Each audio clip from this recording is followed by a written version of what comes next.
Siz nasıl Karabağ'a girdiysek... Tek millet, tek bayrak, tek vatan, tek devlet. Türk'ün yolu Zengezur'dan, Karabağ'dan geçti. Բարև ձեզ, եթերում իրական Թուրքիա նախագիծն է։ Թուրքիայի նախագահի հերթական այցն է պատրաստվում Արցախի հանրապետության օկուպացված տարածքներ։ Այցի մասին շշուկներ են թուրքական իշխանամերձ լրատվականներում, թե Էրդողանը Ադրբեջան է մեկնելու մայիսին, օրը չի բացահայտվում։ Բաքվի մեդիան հստակեցնում է, Էրդողանը Լաչինում է լինելու, ինչը նշանակում է, որ այցը իրականում ոչ թե Ադրբեջան, այլ Արցախի օկուպացված տարածք է լինելու։ Վերջերս Լաչինում Բաքվի օկուպանտը հերթական օդակայանն է բացելու, Էրդողանը ներկայ է լինելու բացման արարողությանը։ Որքան էլ Ալիևը դժկամություն ցույց տա Էրդողանի պարբերական այցերը Արցախ լրացուցիչ ինդիկատոր են, որ պատերազմը թուրքական գործողություն էր, որ այդ տարածքում Թուրքիան իր ծրագրերն ունի, որ այդ տարածքները, ինչպես նաև Բաքուն, թուրքական վերահսկողության տակ են։ Իրական Թուրքիայի այս թողարկմանը դիտեք։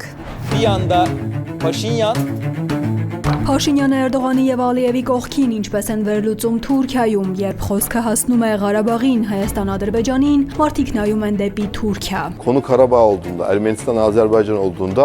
insanlar Türkiye'ye bakıyor. Փաշինյանը հերթ էր կանգնել Ալիևին սուրճի հրավիրելու համար, Բաքվում ցնծում են։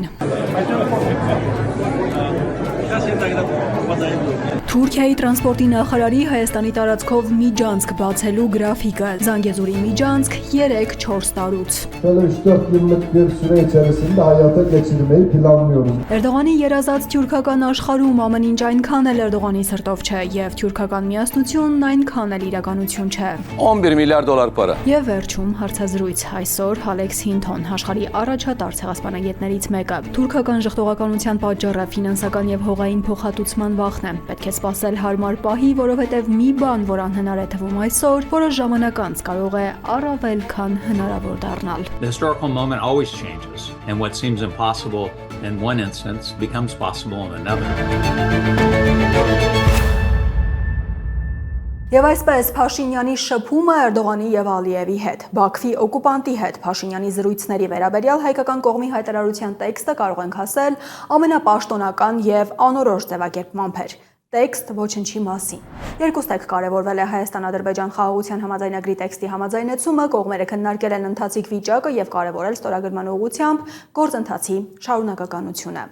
Ամենաուղիղ ձևակերպմամբ Փաշինյանը հանրությունից գաղտնի է պահում, թե ինչ է խոսել Ալիևի հետ այս տեսանյութերում։ Թեև տեսանյութերից մեկը ավելի բովանդակային էր, քան կառավարության տարածած տեքստը։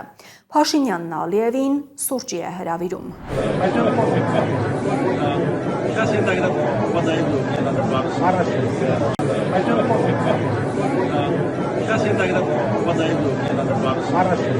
Սա այն Ալիևն է, որի ձեռքերը թաթախված են հազարավոր հայերի արյան մեջ։ Այն Ալիևն է, որը Հայաստանի ամբողջ տարածքը հայտարարում է պատմական ադրբեջանական հող հայերին ատելի թշնամի։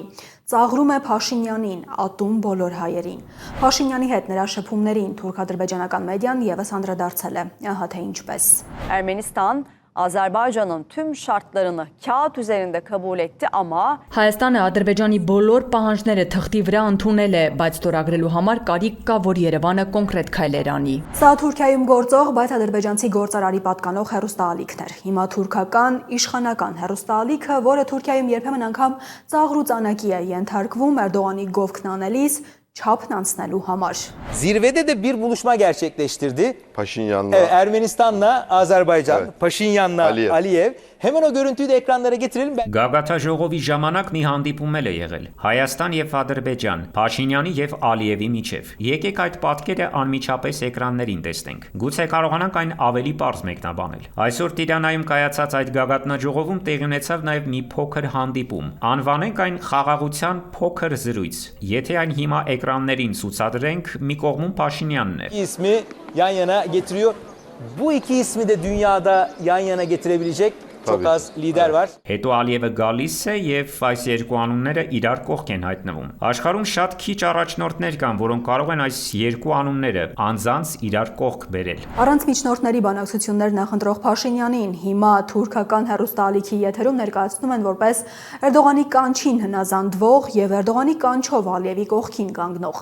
Առանց միջնորդների Ալիևի հետ բանակցել ցանկացող եւ այդ բանակցություններում պահանջ պայմանների շղթայի ծայրը չտեսնող Փաշինյանը պարզվում է Ալիևի հետ բանակցում է Բաքվի գլխավոր հովանավորի Թուրքիայի եւ Էրդողանի միջնորդությամբ։ Ինչն օգտագործելով Թուրքիան լիուլի շահում է ներկայանալով որպես որոշիչ երկիր Հայաստանին առնչվող աշխարհաքաղաքական հարցերում։ 7 yıldır milletvekiliyim ve Ես 7 տարի է падգամավոր եմ եւ 7 տարի Եվրամիության հետ հանձնաժողովի, նաեւ միջխորհրդարանական հանձնաժողովի անդամ եմ։ Բազմիցս ականատես եմ եղել արտասահմանում անցկացվող միջազգային հանդիպումների ժամանակ, որ ամբողջ աշխարհը ուշադիր հետևում է Թուրքիայի այսօրվա դիրքորոշմանը։ yani konu Karabağ olduğunda, Ermenistan, Azerbaycan olduğunda insanlar Türkiye'ye bakıyor. Երբ խոսքը վերաբերում է Ղարաբաղին, Հայաստան, Ադրբեջանին, մարդիկ նայում են դեպի Թուրքիա։ Եվ Էրդողանին, որի ձեռքերից դեռ կաթում է Արցախում զոհված հայերի արյունը, աշխարհին ներկայացնում են որպես խաղաղարար միջնորդ։ Herhangi bir çatışma bölgesinde arabulucu olarak, barıştırıcı, kolaylaştırıcı olarak Türkiye göstermesinin tabii ki önce bir temeline bakmak lazım. Եվ իհարկե մենք պետք է տեսնենք, թե ինչու է ամբողջ աշխարհը Թուրքիան համարում խաղաղարար միջնորդ ցանկացած հակամարտության գոտում։ Yani Afrika'dan Asya'ya, Kafkaslardan Rusya ile Ukrayna arasına kadar dünyadaki bütün çatışma bölgelerinde aktif bir şekilde Թուրքիան ակտիվորեն ներգրաված է աշխարհի բոլոր հակամարտությունների գոտիներում, Աֆրիկայից մինչև Ասիա, Կովկասից մինչև Ռուսաստան եւ Ուկրաինա։ Ինչպես սա պատահեց։ Թուրքիան շարունակեց վարել վճռական եւ հետեւողական քաղաքականություն, սակայն ամենակարևոր տարբերությունն այն է, որ Թուրքիան այժմ գործում է Անկարայի շահերից ելնելով։ Այլ կերպ ասած, Թուրքիան նախ եւ առաջ հետևում է իր սեփական առաջնահերթություններին եւ իր սեփական օրակարգին։ Իհարկե մենք այստեղ մեկ օրում չենք ասել։ Լիբիայում վճարած լուրջ գինը, Սիրիայում վճարած լուրջ գինը, ինչպես գիտեք, Եփրատի վահան, Ձիթենու ճյուղ, խաղաղության աղբյուր գործողությունները եւ իհարկե Կիպրոսում։ Այո, Թուրքիայում բացահայտ են խոսում իրենց գործած արտաքին քաղաքական, ռազմական եւ գաղտնի ծառայություններով միջամտությունների մասին եւ ոչ միայն Սիրիայի կամ Libya'yı տարածքում։ Kafkasya'da 30 yıllık, 40 yıllık işgali sona erdirmemiz neticesinde Türkiye artık bugün bölgede yaşanan olaylarda kendisinden eğer görüş alınmazsa, Türkiye'nin dahili olmadıkça artık konuların çözülemeyeceği bir noktaya geldi. Կովկասում 30-40 տարվա օկուպացիայի դադարեցման արդյունքում Թուրքիան հասել է մի կետի, երբ տարածաշրջանում տեղի ունեցող իրադարձությունները չեն կարող լուծվել, եթե Թուրքիան չմասնակցի գործընթացին եւ Թուրքիայի կարծիքը չհարցնեն։ Իհարկե մեր նախագահն այստեղ հսկայական դեր ունի իր ուժեղ կամքով։ Նա նախաձեռնությունը վերցրեց ռիսկային ժամանակներում եւ քայլ առ քայլ թուրքերին հասցրեց այս կետին։ Նախաձեռնությունը վերցրեց ռիսկային ժամանակներում։ Էրդողանի բառացի հայտարարությունից հետո երբ ասաց մենք ինչպես Ղարաբաղ մտանք, ահա այս տեսանյութում, որը դիտելը երբեք ավելորդ չէ։ Biz nasıl Karabağ'a girdiysek Ինչպես մենք Ղարաբաղ մտանք, ինչպես Լիբիա մտանք, ճիշտ նույնը կարող ենք նրանց Իսրայելի պարագայում անել։ Չանելու որևէ պատճառ չկա։ yapmamak için hiçbir şey yok. Թուրքական հեռուստաալիքների եթերներում Էրդողանի պաշտոնյաներն անգամ չեն էլ քողարկում պատերազմ ու ռազմական ագրեսիա սկսելու թուրքական նախաձեռնողականությունը։ Թեև իհարկե չեն մոռանում խաղաղարարի դիմակը ու իրենք էլ ընդգծում են։ Այս մեթոդով թուրքական քաղաքականությունը գործում է առնվազն վերջին 10 տարում եւ հիմա սկսում են քաղել պատուղները։ Փաշինյանի հարցազրույցը Բաքվի պետական հեռուստաալիքին։ Այն հեռուստաալիքին, որի եթերում Փաշինյանի վերաբերյալ ամենաինտենսիվ կերպով են ստորացուցիչ մեկնաբանություններ հնչում։ Ավելի մեղմ բառ այստեղ ուղղակի հնարավոր չէ գործածել։ Սա ադրբեջանական այն հեռուստաալիքն է, որին ամենավերջինն էր պետք պատիվ անել ոտքի վրա բացառիկ հարցազրույց տալով։ Ավելի պատկերավոր իրենց հարցերի պատասխանները ներկայացնող տեսանյութը վերնագրել են Փաշինյանի Ալիևին ուղղված ֆրազով. «Արի գնանք սուրճ խմենք»։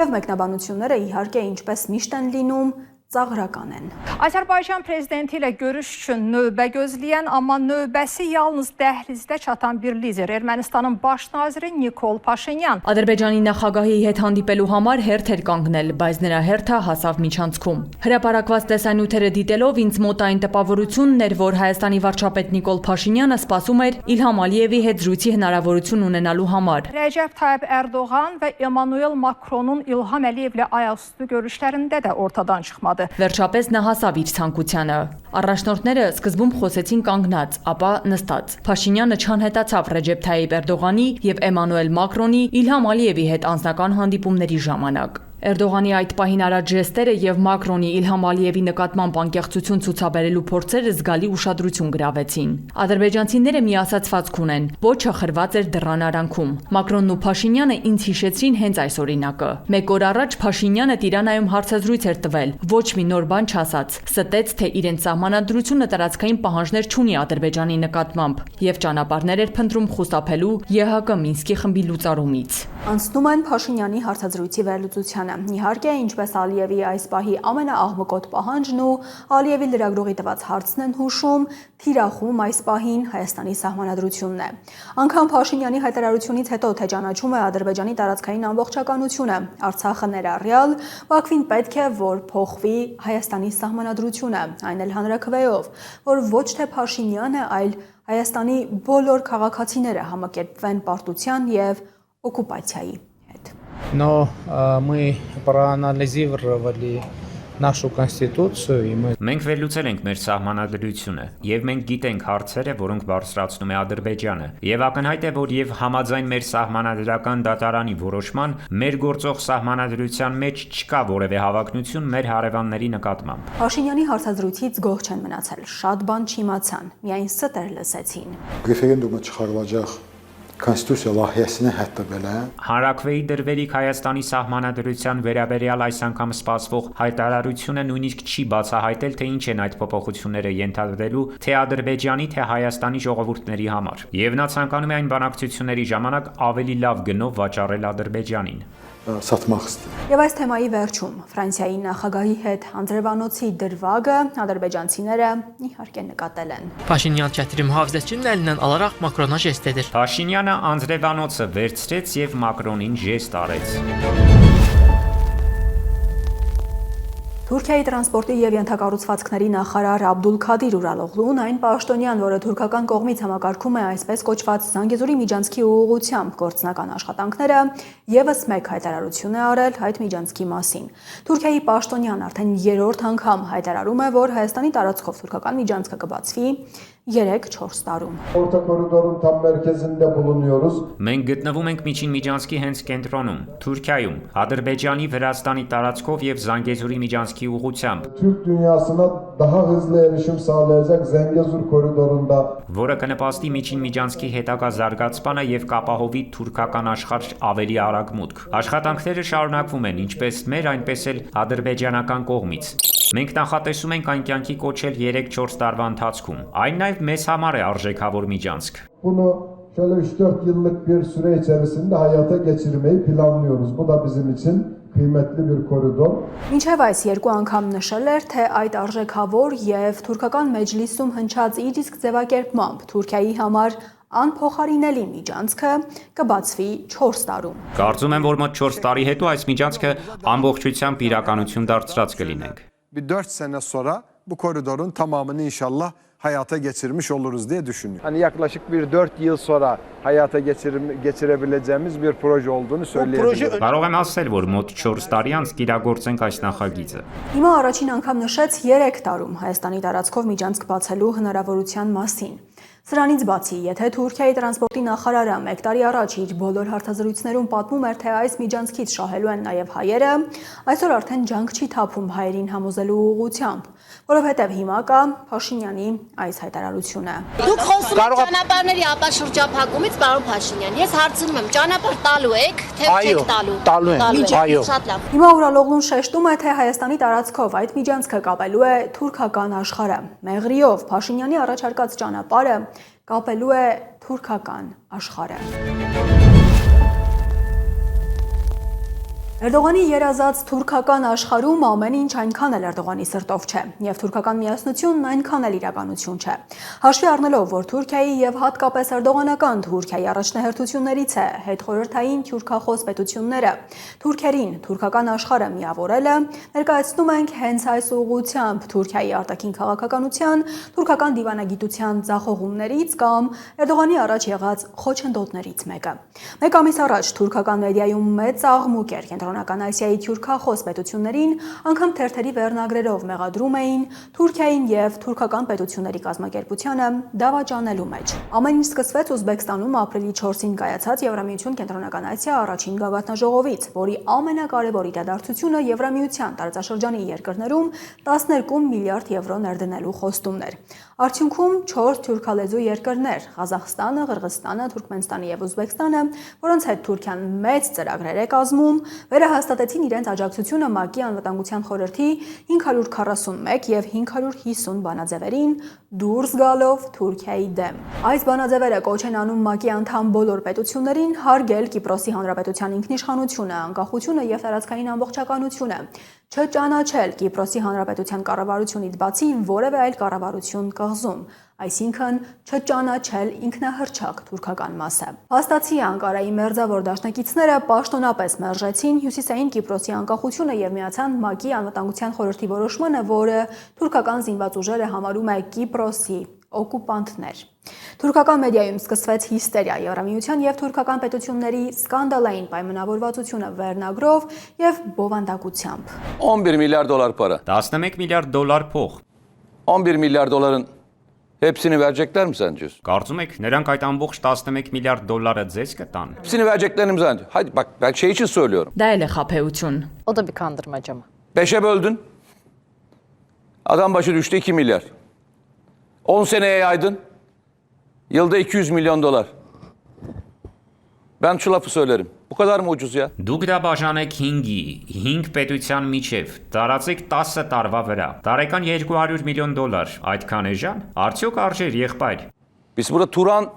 ekonomik bölgesi dedik ya. Biz beraber büyüyeceğiz. Մենք ձեզ առաջարկեցինք Թուրանի տնտեսական գոտի, ասացինք միասին կզարգանանք, միասին կուտենք, բայց դու չես ճանաչում Կիպրոսը, դու ճանաչում ես հույներին, դու ինձ զավթիչ ես հայտարարում բարեկամս, ամոթ չէ, դուք այն երկրի զինվորներին, որոնց անվանում եք եղբայր, որոնց հետ ունեք ընդհանուր լեզու, Beni işgalci yapıyorsun arkadaş. որոնց հետ հաստատել եք ընդհանուր տնտեսական գոտի, որոնց հետ ընդունել եք ընդհանուր այբուբեն, անվանում եք զավթիչներ բարեկամս, ամոթ չէ, արդյոք դա տեղին է քույրերի եւ եղբայրների միջև, որ հարցում մենք ձեզ չենք աջակցել, ձեր որ խնդիրը չենք փորձել լուծել, ինչու մենք ոչինչ չասացինք թուրքական պետություններին Կիպրոսը տարիներ շարունակ չճանաչելու մասին, ասում էինք պետք չէ, մի ընկեք խնդիրների մեջ, բայց հիմա դուք եք մեզ դժվարին իրավիճակում դրել, դժբախտաբար Թուրքիան այս հարցում պարտադրող չէր։ Մեջբերում են Իրբել Օրթայլեին, որի մասին գլխավոր տեղեկությունն այն է, որ հայոց ցեղասպանությունը ժխտող թուրք պատմաբանների առաջին շարքում է։ Türkiye'nin geleceği de tehlikeli. Թուրքիայի ապագան նույնպես վտանգված է, ասում է Իլբեր Օրթայլան, եւ պետք է միջոցներ ձեռնարկել հնարավորին չափ շուտ։ Նա ասում է, որ այդ ներդրումների նպատակը իրականում թուրք գործարարների ներկայությունը Կենտրոնական Ասիայում նվազեցնելն է։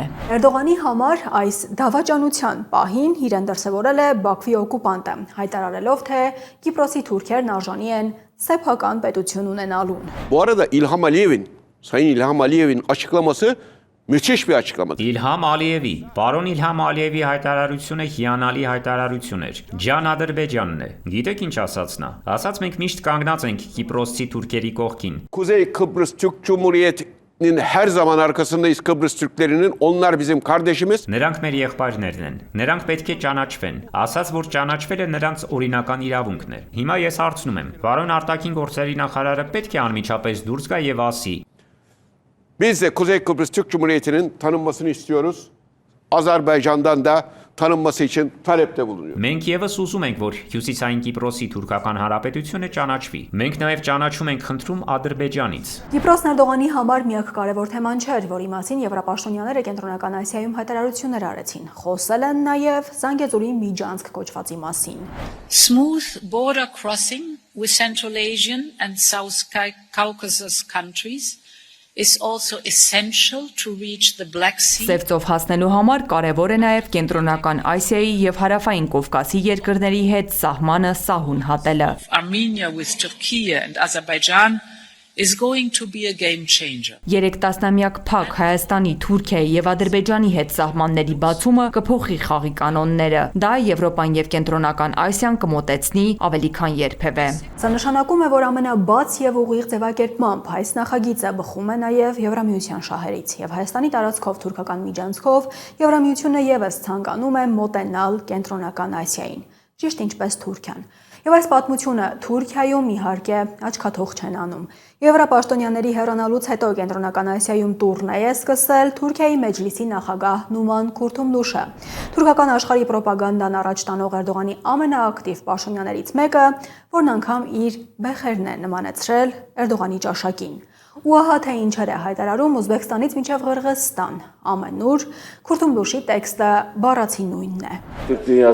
Մոտ 300 միլիոն բնակչություն ունեցող թուրքական աշխարհը, որը աշխարհագրորեն տարածվում է կենտրոնական Ասիայից մինչև Անատոլիա եւ այնուհետեւ Եվրոպա, դարձել է նոր ծագող աստղ։ Սա նշանակում է, որ անգամ ծանր խնդիրների բախվելով, անգամ դավաճանության մեջ մեղադրելուց հետո Թուրքիան ոչ թե լքում է դաշնակիցներին, պոտենցիալ դաշնակիցներին, որոնցից շահ է ակնկալում, այլ աշխատում են նրանց ուղղությամբ։ Ոչ թե խռովվածի դիրք բռնում, այլ ճշմարտությունը երեսներին նետելուց հետո Էրդողանը փորձում է շտկել իրավիճակը, որովհետև ուրիշ թուրքական աշխարհ եւ ուրիշ բնական դաշնակիցներ քարտեզի վրա թուրքերը չունեն։ Եվ իրական Թուրքիա նախագծի երկրորդ մասում հարցազրույց է։ Այսօր Ալեքս Հինթոն, պատմաբան, ցեղասպանագետ, մարդաբան, զանգվածային բռնությունների, մարդու իրավունքների, միջազգային իրավունքի աշխարհի առաջատար մասնագետներից մեկը, գործակցում է թոփ համալսարանների եւ միջազգային կառույցների հետ։ Եվ հայոց ցեղասպանության թուրքական ժխտողականության հստակ բացատրություն ունի։ Թուրքիան եւ թուրքերը վախենում են ֆինանսական փոխհատուցումից, որովհետեւ ճանաչմանն անխուսափելիորեն հետևելու է փոխհատուցման պահանջ, որի չափն անորոշ է ու կարող է հասնել հսկայական մասշտաբի, հասնել մինչև հողային փոխհատուցման։ Հայաստանի հողերի վրա հիմա էլ բոլորն աչք ունեն, նշում է պատմաբանը ու բացատրում, որ նոր ոչիրները կանխելու միտումով ճանաչման պահանջը տեղավորվում է ռեալիզմից մինչև պրագմատիզմ եւ իդեալիզմ ընկած տրամաբանության մեջ։ Ամենակարևորը պատմական ճիշտ պահը հասկանալը եւ ընտրելն է, որովհետեւ մի բան, որը հիմա անհնար է թվում, ինչ որ փուլում կարող է շատ էլ հնարավոր դառնալ։ Thanks for joining us. Thanks for this opportunity to have this interview with you. Շնորհակալություն մեզ միանալու եւ ձեզ հետ հարցազրույցի այս հնարավորության համար։ Կամբոջայի ցեղասպանության մասին իմ գիտելիքների արդյունքի բաժինը ձեր դասախոսություններից են, այնպես որ այս հարցազրույցը գերկարևոր է։ Իհարկե հայոց ցեղասպանության մասին եմ հարցնելու։ Հայոց ցեղասպանությունից 110 տարի անց այս պատմական փաստը Հայաստանի եւ Թուրքիայի միջև քաղաքական շփումներում կենտրոնական նշանակություն եւ տեղ ունի, որովհետեւ Հայաստանը եւս մեկ անգամ Թուրքիայի հետ հարաբերությունների կարգավորման գործընթաց է սկսել։ Եվ Թուրքիայի կառավարությունը օգտագործելով այս գործընթացը պարբերաբար պահանջում է, որ Հայաստանը դադարեցնի ցեղասպանության ճանաչման միջազգային գործընթացը։ Որն է Թուրքիայի նպատակը, ինչու է Թուրքիան պետական համակարգի ամբողջ կարողությամբ պահանջում, որ հայերն ու աշխարհը լռեն ցեղասպանության մասին։ Խնդրում եմ նաև բացատրեք, թե ինչու է կարևոր պատմության ընթացքում տեղի ունեցած զանգվածային սպանությունների, ցեղասպանությունների, հայոց ցեղասպանության միջազգային ճանաչումը, ոչ միայն արդարադատության առումով, այլև որպես կանխարգելիչ միջոց ապագայում այդ հանցանքների կրկնության համար։ And why is the recognition of historical atrocities like his Armenian genocide, such as the Armenian genocide, essential not only for justice, but also as a preventive measure against future crimes? Yeah, thanks for the question. There's a lot loaded in there. So in terms of denial, that's a big topic. Շնորհակալություն հարցի համար։ Ծավալուն պատասխան է պահանջում։ Ժխտողականությունն ինքնին մեծ թեմա է, եւ գիտնականները տարբեր կերպ են անդրադառնում դրան։ Յուրաքանչյուր դեպքի համար հատուկ տվյալ համատեքստին։ Բայց կա մի քանի տող, որ ընդհանուր է ամենուր։ Երբ դուք ընդունում եք անցյալում տեղի ունեցած ցեղասպանության, զանգվածային վայրագությունների պատասխանատվությունը, you by implication are responsible for them. You're taking responsibilities. And taking responsibility is a good thing, in one sense, but it also can have a financial cost. It can also lead to demands for remuneration, Ենթադրաբար նշանակում է պատասխանատու եք դրանց համար։ Դուք պատասխանատվություն եք կրում, եւ պատասխանատվություն կրելը լավ է։ Մյուս կողմից պատասխանատվությունը կարող է նաեւ նշանակել ֆինանսական ծախս, կարող է հանգեցնել փոխհատուցման պահանջների։ Ցեղասպանության ճանաչումն ունի ֆինանսական նյութական կողմ։ Ես ապրում եմ Միացյալ Նահանգներում եւ մենք շատ քննարկումներ, բանավեճեր ունենք նաեւ մեր անցյալի մասին։ Մենք ցեղասպանություն ենք ունեցել բնիկ ժողովուրդների նկատմամբ, ունեցել ենք ստրկության շրջանը եւ հատկապես վերջին տարիներին մեծ քննարկումներ են սկսվել։ Որոշ համայնքներ, որոնք անցյալում ենթարկվել են բռնությունների, պահանջել են, խնդրել կամ բարձրաձայնել են փոխհատուցման հարցը։ Եվ գիտեք, մեծ դիմադրություն է եղել։ Well, first of all, we're nowhere near that sort of a point, but the scale of reparations, which could be... Հիմա եթե վերադառնանք եւ մտածենք Թուրքիայի մասին, ապա նախ եւ առաջ պետք է ասել, որ մենք այդ կետին Թուրքիայի կողմից ցեղասպանության ճանաչմանը մոտ չենք, բայց փոխհատուցման մասշտաբը, որը կարող է առաջ գալ, չափազանց մեծ կլինի։ Որոշ թվեր բավական բարձր, հսկայական կլինեն։ Հետևաբար Թուրքիայում գիտեն, որ ցեղասպանության ճանաչումը կարող է հետևանքներ ունենալ եւ ժխտումն ունի էական ֆինանսական չափում։ Մյուս կողմից շատ կառավարություններ իրենց լեգիտիմությունը հիմնում են անցյալի, պատմության վրա, եւ հաճախ այդ հենասյուն հանդիսացող պատմությունը, հատկապես Թուրքիայի դեպքում, ուղիղ կապված է այդ երկրի ծագման հետ, այնպես չէ՞։ Right? They don't want to grapple with this messy situation because it would then somehow cast they believe a negative light on the country. Նրանք չեն ուզում բախվել Թուրքիայի Հանրապետության ձևավորման շրջանում եղած այս խառնաշփոթ իրավիճակին, քանի որ դա բացասական լույս կսփռի իրենց պետության եւ անցյալի վրա։ Անցյալի ընդունումը գուցե լավ մոդել է այս հասարակությունների համար, եւ կրկին անգամ Միացյալ Նահանգներում մենք ունենք նույն քննարկումները։ Ոմանք ցանկանում են կենտրոնանալ ԱՄՆ-ի հիմնադրման 1776 թվականի ամսաթվի վրա։ Մյուսներն առաջարկում են կենտրոնանալ Միացյալ Նահանգներում գաղութատիրության ավելի երկար պատմության վրա։ Եվ կրկին խնդիրը նրանում է, որ մարդիկ, ովքեր այսպես ասենք, ցանկանում են 1776 թվականը, ասում են եկեք կենտրոնանանք լավ բաների վրա, ոչ թե վատի։ Այսպիսով կրկին massամբ սա կապված է նրա հետ, թե ինչպես է հասարակությունը ցանկանում հիշել իր անցյալը, ընդունել իր անցյալը։ Who want the date that's 1776 say, well, why, okay, bad stuff happened, why do we need to fixate on it? Let's focus on the good stuff.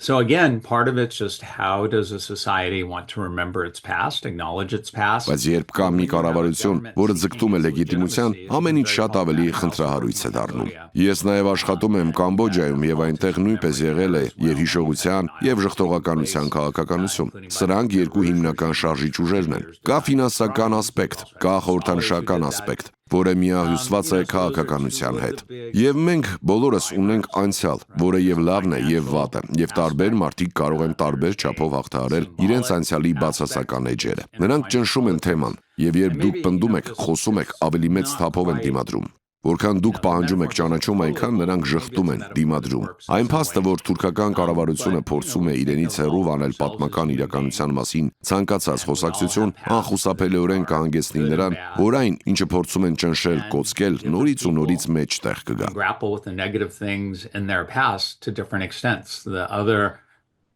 what do people do? They repress it. And they push back. The problem is when you repress it, it continues, whatever you've repressed continues to bubble back up and push back. And so Իմաստ կունենար այն, որ թուրքական հասարակությունը ընդուներ կատարվածը, բայց կրկին գուցե վերջի վերջո գլխավորն այն է, որ կա ֆինանսական կողմ, պատասխանատվություն, բայց ինչպես ենք մենք պատասխանատու, ինչ պետք է վճարենք։ What's being repressed coming up again and again and again as opposed to something that would make sense is, and has happened, bubbled up at different times in Turkish society to just acknowledge what happened. But again, maybe in the end, the bottom line is it's the financial aspect that is the one. Գուցե ես այստեղ մատերիալիստի նման եմ հնչում, բայց կարծում եմ, որ սա անշուշտ կարևոր գործոն է։ What do we have to pay? Maybe I'm being a materialist here, but I think that certainly has to be an important factor. There are also some discussions on land, not only financial, but Կա նաև հողային փոխհատուցման հարցը, ոչ միայն ֆինանսական։ Ցեղասպանությունից հետո այն տարածքները, որտեղ հայերն էին ապրում, թուրքական կողմի վերահսկողության տակ են։ Եվ մենք թուրք պաշտոնյաներից թուրքական մեդիայում պարբերաբար լսում ենք մեկնաբանություններ, որ հայերը գուցե ցանկանում են հետ ստանալ իրենց հողերը։ Սա եւս կարող է լինել ժխտելու քաղաքականությունը շարունակելու պատճառ։ The Turkish officials that the Armenians maybe would like to get back their lands. So, do you think this one is also a reason for Turkey to keep denial policy? Yeah, actually. Այո, իրականում այն ինչ ես ասում եմ խնդրի ֆինանսական ասպեկտի մասին ներառում է նաև ձեր նշածը։ So not just like payments, but the land, stealing property. Ոչ միայն ֆինանսական վճարումներ, այլև հող, գողացված ունեցվածք։ Սա այն նյութական համատեքստն է, որի մասին քիչ առաջ խոսում էի։ Եվ սա կարծես շարունակվում է։ Բոլորը ուզում են Հայաստանի հողերը, այնպես չէ։ Սա շարունակվում է նաև ներկայում։ Ongoing into the present, yep. So what will follow? Ինչ կհետևի, ինչ կլինի, եթե Հայաստանը ցեղասպանության ճանաչման գործընթացին կարևորություն չտա, առաջնահերթություն չդարձնի իր արտաքին քաղաքականության համար։ Եթե Հայաստանը, հայերը, Հայաստանի կառավարությունը հետ քայլանեն։ Yeah, I mean, again, I'm not one to, say what the policy should be, but I can look comparatively at the historical record. Ես չէ, որ պետք է ասեմ, թե ինչպիսին պետք է լինի քաղաքականությունը, բայց ես կարող եմ տեսնել պատմության հետագիծը, եւ գիտեք, ամեն ինչ կախված է աշխարհաքաղաքական պահից։ Ռազմավարական առումով, եթե կան պատճառներ դա անելու, ապա անելը իմաստուն է։ And the most important thing is to have a long-term vision. Որովհետև այն, ինչ դուք անում եք կարճաժամկետ հեռանկարում, կարող է հանգեցնել տարբեր արդյունքների երկարաժամկետ հեռանկարում։ Կարծում եմ, վերջի վերջո, ամենակարևորը երկարաժամկետ տեսլական ունենալն է, բայց անշուշտ դժվարին ժամանակներում երբեմն ավելի լավ է մի փոքր սպասել։ It's complicated, right?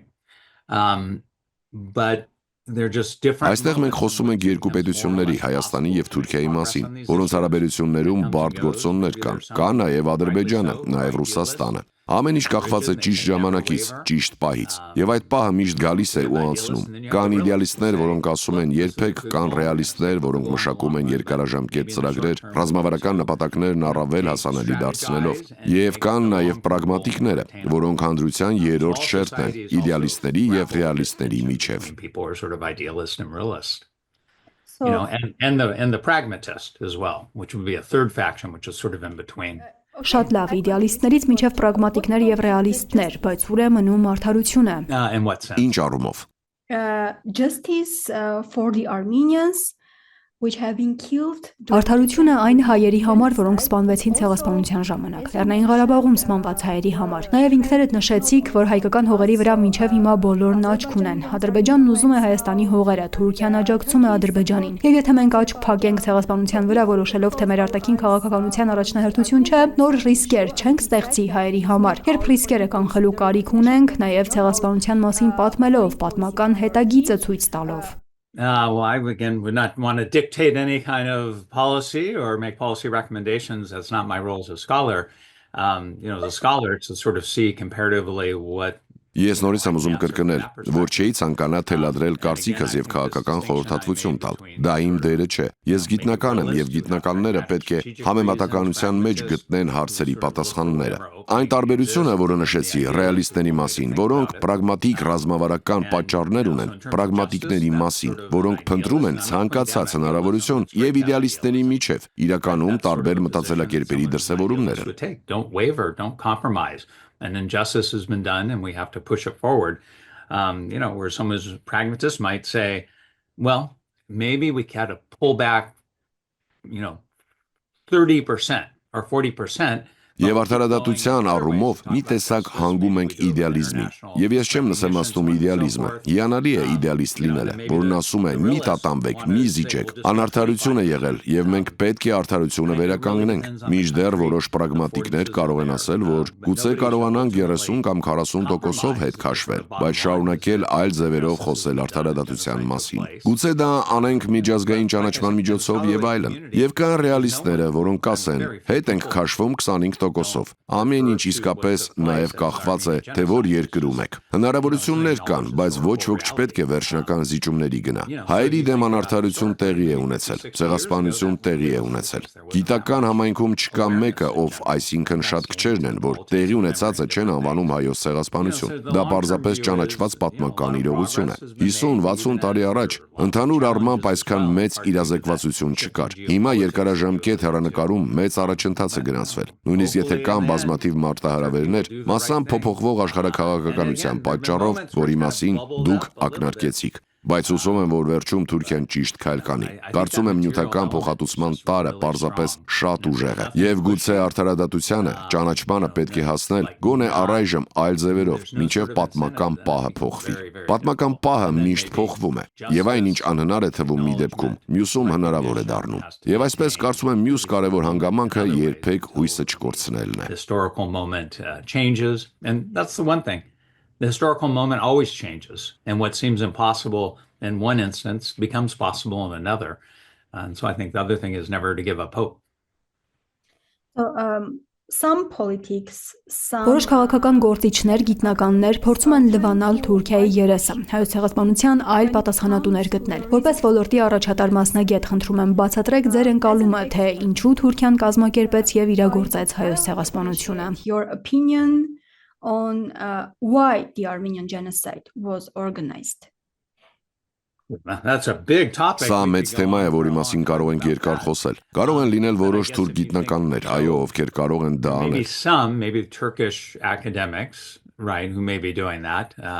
I once encountered one. Հուսով եմ դուք չեք զարմանա, բայց նաև որոշ հայ քաղաքական գործիչներ։ I know. I'm a little bit aware of that. And maybe that goes back to. Ես անգամ մեկին հանդիպել եմ, բայց դա երկար պատմություն է։ Հիմա ժամանակ չվատնենք այդ պատմության վրա։ Ակադեմիական տեսանկյունից եւ ես կանդրադառնամ ձեր ասածին։ Իրականում գիտնականները միշտ պետք է քննարկեն կատարվածը, եւ նրանք դա արել են։ Եվ լայն կոնսենսուսը այն է։ And the vast consensus is that a genocide took place. Որ ցեղասպանություն տեղի է ունեցել։ Օսմանյան կայսրությունը փլուզվել էր, համաշխարհային պատերազմ էր, կար երկարատև թշնամանք եւ իրականում ցեղասպանությունից առաջ բռնության շատ նախադեպեր կային, բայց կա մի բան, որը դուք նշեցիք՝ հող։ One thing you already mentioned, land, right? Yes. Get land, get property. Այո, ստացան հող, ստացան սեփականություն, զրկեցին ունեցվածքից, որն ուղիղ կապ ուներ երիտուրքերի ազգայնականության, Օսմանյան կայսրությունից Թուրքիայի հանրապետությանը անցման հետ, բայց կան ավելի լայն պատճառներ, շատ ցեղասպանություններ կապված են ցնցումների հետ։ Գաղափարախոսություն, ընկալումներ, նյութական շահեր, այս ամենը խաղարկվում էր։ Այո, սա ողբերգություն է, բայց կրկին դա հանկարծակի չի սկսվել։ Սկսվել է Օսմանյան կայսրության փլուզման պատմական համատեքստից, եւ դուք գիտեք հարձակումներ են եղել նաև քրիստոնյա այլ խմբերի վրա։ Again, this disintegration of the Ottoman Empire, and there was also attacks on other Christian groups as well. Is the Turkish Republic, the current Turkey,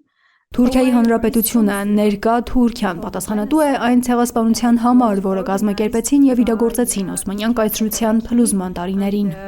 Ottoman Empire. Yeah, well, that's one way people talk about the past. Say, well, it wasn't totally you, though. Again, it wasn't as if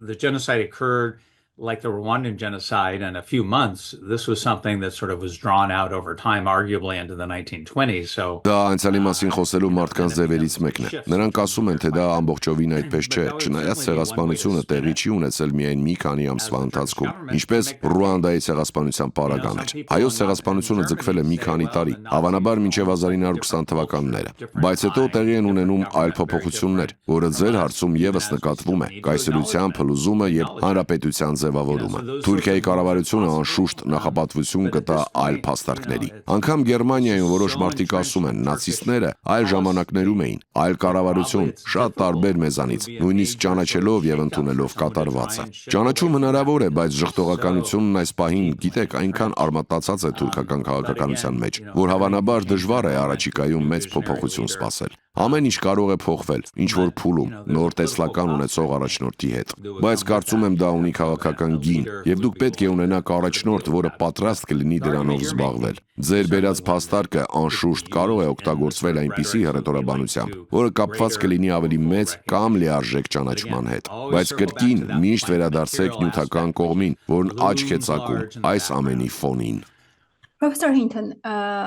I hope you will not be surprised, but here in Armenia Պրոֆեսոր Հինթոն, հուսով եմ դուք չեք զարմանա, բայց այստեղ Հայաստանում հայերը նոր ցեղասպանության վտանգ են զգում, հաշվի առնելով այն ինչի ականատես եղանք Արցախում, Լեռնային Ղարաբաղում, հաշվի առնելով աշխարհաքաղաքական մեծ փոփոխությունները, որ նման են նախորդ ցեղասպանության շրջանի ցնցումներին, հաշվի առնելով այն, ինչ կատարվում է Գազայում, Սիրիայում, Լիբանանում, ինչպես կանխել նոր ցեղասպանությունը։ In Syria, in Lebanon, in Palestine. So how to prevent a new genocide in current circumstances when it comes to Armenia, when it comes to Armenians? Yeah, no, it's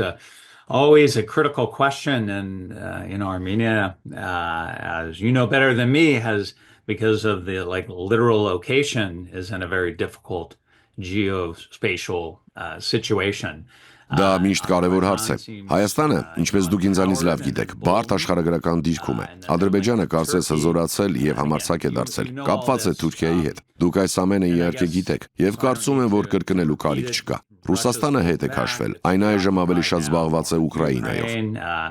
Again, maybe there'll be a ceasefire and suddenly things will shift again, as often happen, and sort of the calculations will all turn in a different direction. Գուցե հրադադար լինի եւ հանկարծ իրավիճակը կրկին կփոխվի, ինչպես հաճախ է պատահում, եւ հաշվարկները շրջվեն այլ ուղղությամբ։ Պատմության մեջ դա զարմանալիորեն տեղի է ունենում։ Երբ մի քիչ մեծանում ես, ինքդ ես ականատես լինում, թե ինչպես են նման բաները տեղի ունենում։ Այնպիսի բաներ, որոնք բացարձակապես անհնարին էին թվում։ Բերլինի պատի անկման մասին։ Այսօր հիմա այն դեպքն է, երբ ռեալիստները կարող են հիմնավոր կերպով ասել, որ իրավիճակը անորոշ է եւ գուցե հանցագործություններ, էթնիկ զտումներ, տարածքների օկուպացիա, շրջափակումներ, ամեն տեսակ այլ ոճիրներ կազմակերպվեն։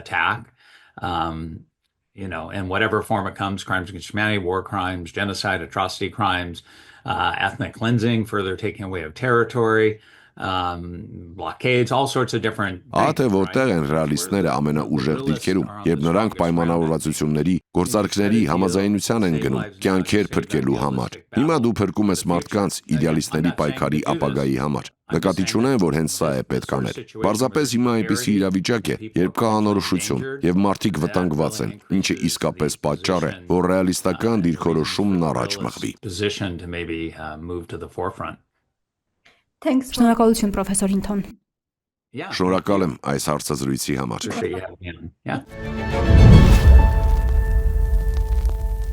Դուք դիտում եք իրական Թուրքիա նախագիծը, շնորհակալություն ուշադրության համար։